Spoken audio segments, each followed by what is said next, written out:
second lecture of this course would be Introduction to Money and Monetary Systems. Money is a phenomenon that is a fact of life. It is everywhere, and at the same time there is quite a bit of misunderstanding what it actually is. First of all, as sort of a heads up, money is not currency. Actually, it is broader term, and it includes many more things. We could define money as any circulating medium of exchange, including coins and paper, banknotes, but it could include also demand deposits or any other commodity that is widely accepted as an exchange medium. For the purpose of economics, however, money actually has three distinct uses, some of which are not adequately covered in the before mentioned definition. These uses are a medium of exchange which has account value which could be used for a unit of account, and at the same time it could store value. Why did money evolve at all? Well, simply because before money the exchange of goods and services was basically barter exchange. Barter means swapping goods and services for other goods and services, and it is likely very difficult because there need to be at least two conditions fulfilled. First, barter requires coincidence of wants of two different entities. So basically this means that if I want to trade my furs for somebody else's rice, I will need to have exactly at the same moment me having extra furs and the other person having extra rice, and at the same time me wanting rice and he wanting furs. Basically this is a very hard set of conditions to be achieved. So basically what happens is that the trade is slowed considerably because there is rarely coincidence of wants. Many societies have used many things as money, including stones, shells, elephant tails, furs, salt, pieces of paper, and so on and so forth. Some of these types of money have withstand the test of time. Some of them have disappeared into our past. Nowadays, the system is obviously mainly paper money backed by a government. But let's take a look a bit down the history lane and see what has occurred so far in the last several thousand years. The evolution of money has passed through several phases. First, we used to live in a barter system where when everyone had to exchange his or her own goods for other goods and services. Next, there was a phase of commodity money when a given commodity was used as a money. So, for example, on a given market, we could use seashells as a universal exchange unit. After that, of course, came the time of paper money. Paper money started their existence in China. Nowadays, we could say that some additional instruments are used for money. Currently, we are in the era of a new development of the money market, which is the emergence of electronic money. Some words about the barter system that we used to participate in several thousand years ago. Barter system involved the direct exchange of goods and services for other goods and services, and it was very difficult to have any sort of trade for the following reasons. Lack of double coincidence wants, which means that it was really hard to find somebody that wanted exactly your goods and willing to trade his goods. At the same time, you were willing to get his goods and willing to trade your goods for him. There was a lack of common measures of values. There was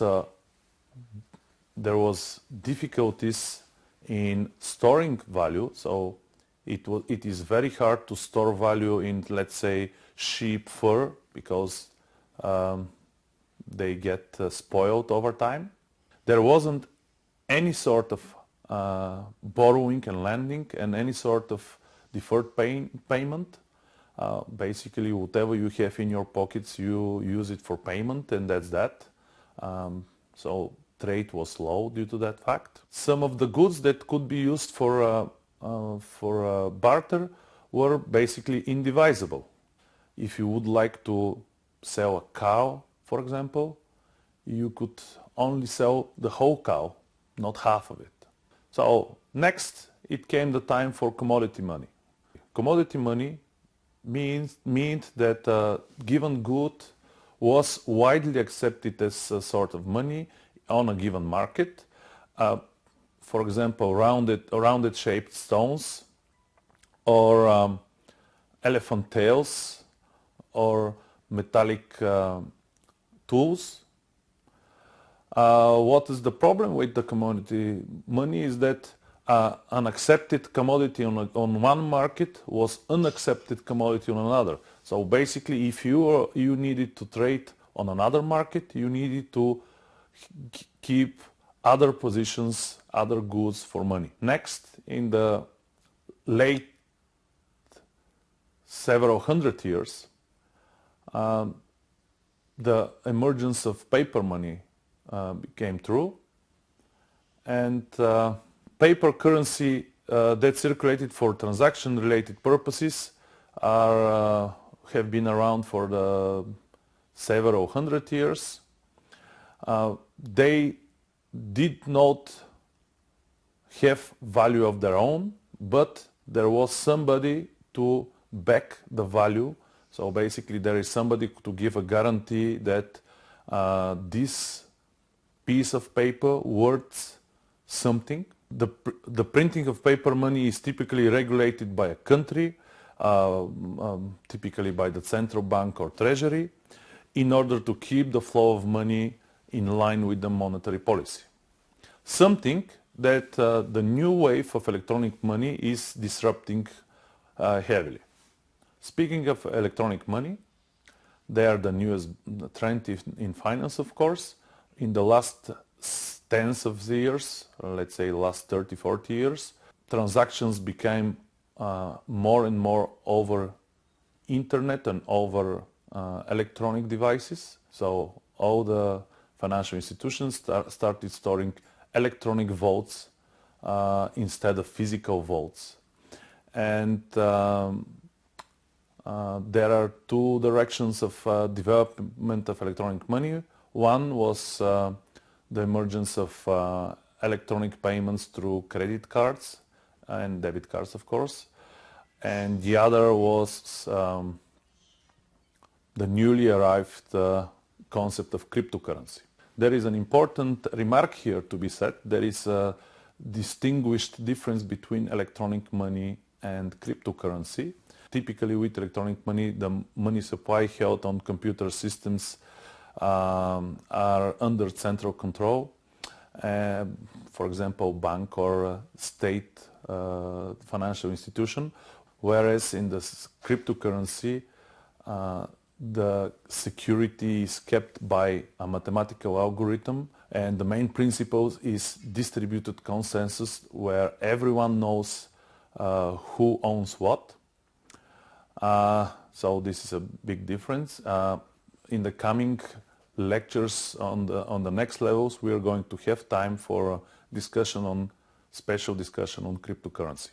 So now that we know the evolution of development of money, let us speak some about the function of money. There are different opinions among researchers on what are the functions of money. I'm going to use the widest possible description here, in which money have 5 different distinguished functions. First of all, it is the function of medium of exchange. Next is the function of unit of account. Next is the function of storage of value. Next is the function of standard for deferred payments. And finally, easing of transfer of value. On the medium of exchange, which is the first and most important function of money, by definition, medium of exchange is anything that is used to determine value during the exchange of goods and services. Money allows us to use system of trade beyond the barter system. Your money acts as a common ground for determining the value of the deal that we are making. At the same time, next important function of money is money as a unit of account. Money can be used as means to compare the values of goods and services. They can be used as quantitative estimation of what do we have, and they could be used for accounting, and they could be used for storing information and analysis of their value. Money as a unit of accounts allows us to compare similar offers for goods and services and determine the best value. Third important function is money as a storage of value. This is the function why precious metals have occurred to be an important part of money markets, because precious metals could concentrate a lot of value in a very compact form. So money is used to maintain the value of a transaction over time. If you receive monetary compensation for goods or service, the actual amount that you receive does not change if you do not use it immediately. So you can spend or exchange your money at a later time without the penalty of losing some value. However, and we're going to speak about this later in the course, the functional value of stored money may change over time due to other factors. Okay, the function of money as a standard for deferred payments. One important aspect of trade is the ability of someone to pay later than the actual exchange of the goods. This gives this person the opportunity to sell the newly acquired goods, get the payment from them, and return to the original deal and pay on this deal as well. So in order to have this opportunity, money actually is used as a standard for measuring the deferment of payments. Debt are easily returned back with the same value of money, or, and we will speak about this, debt could be repaid with an increased amount of value should this is needed or contracted by the deal. The last function of money is money as transfer of value. Money has the ability to transfer value from one entity to another. And the first entity or the first individual knows how much he or she has given up and in exchange for what, and the second individual knows how much he or she has received. So even if we have a gift for someone, we can always easily estimate the value of this gift by using its money value. Now we know what are the main functions of money. But what are the characteristics of good money? Well, there are several characteristics that could improve the quality of money, and they are mainly concerned with the physical aspect of the money medium. So these characteristics include durability. Durability means that the item must be able to withstand being used repeatedly. This is the reason why we ended up using coins at one point in our civilization, because we needed to have durable currency. Items that are considered durable are coins and paper bills used as money when they are produced specially for this purpose. Next characteristic of good money is portability. Money should be easily transported from one point to another. They should be carried easily by a single person, and this is why small pieces of metal as coins have withstood the test of time and have been and are used currently as well as money. Divisibility is the characteristic that says that money can be easily be divided in smaller amounts. So if we have a piece of a diamond, of course it is portable, it is a durable payment, but it is very hardly divisible. So this is the reason why coins and banknotes have emerged to be successful payment method.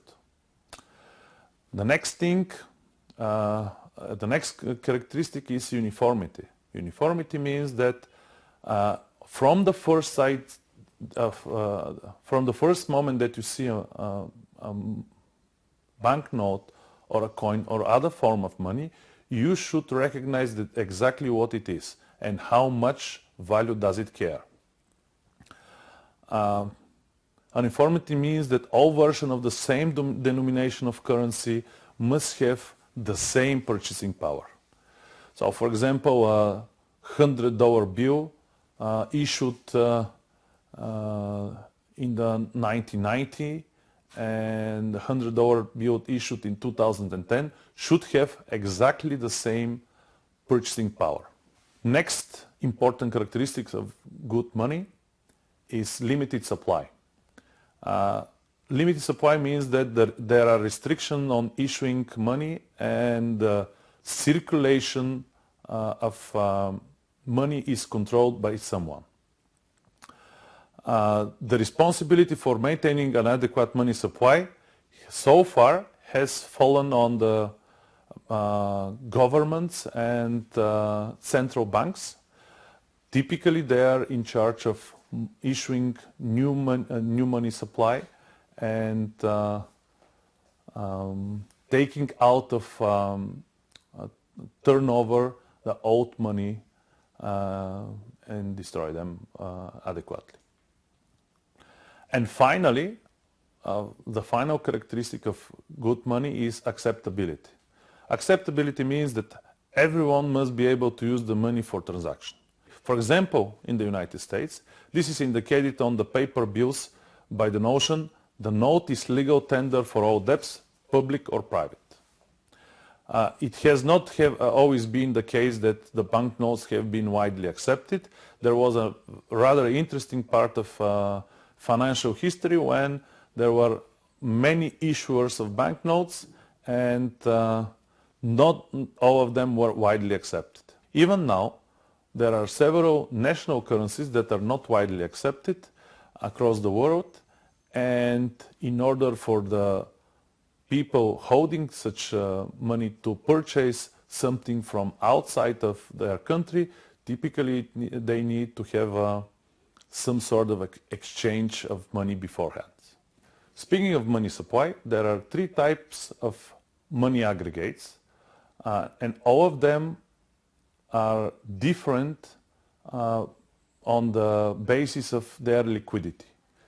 Liquidity means the ability of a currency or types of money to be spent quickly without any additional expenses. So the three aggregates are called M1, M2 and M3, where the M1 is the narrowest definition of money. Hence M1 is the most liquid. M1 includes all currencies, coins and paper money that are in public. all checkable deposits that are easily converted to paper money and can easily be spent. Next money aggregate is M2, which is broader definition of money, and it includes M1 plus a number of near monies, the so-called near monies, such as saving deposits, including money market deposits, accounts, and small deposits. By small, we typically mean less than $100,000. These near monies can easily be converted into currency and checkable deposits, and this is why they are next in terms of liquidity to M1. And M3 is the broader definition of money. It includes M2, but also the large time deposits, balances in institutional money funds, and other liabilities that could be converted to money but are less liquid than M2.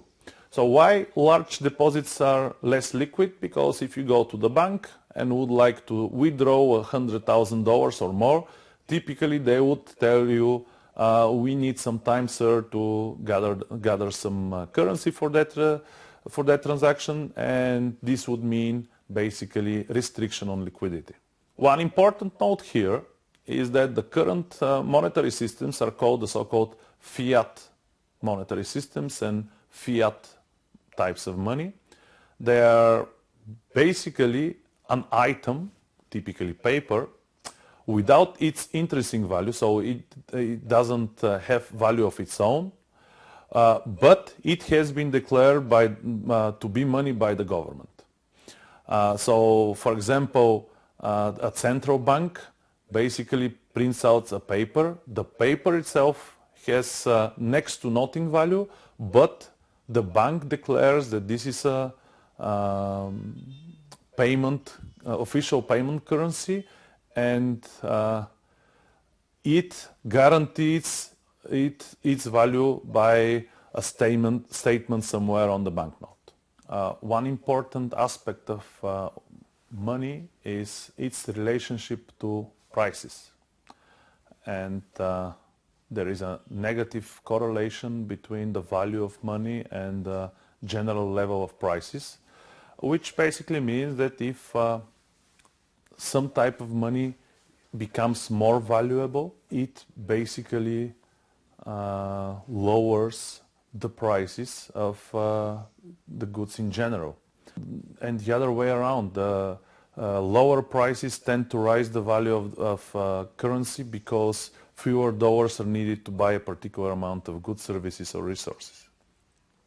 Why is this important? Because everywhere on the world there is a single phenomenon that is happening all the time, and it is called inflation. Inflation basically is lowering the value of money in relative terms in comparison with the general price levels. And why inflation is important? Because very high levels of inflation can result in basically breaking down all the important functions of money. It could break down the money as a medium of exchange, because nobody would have the trust in money to accept it as a payment.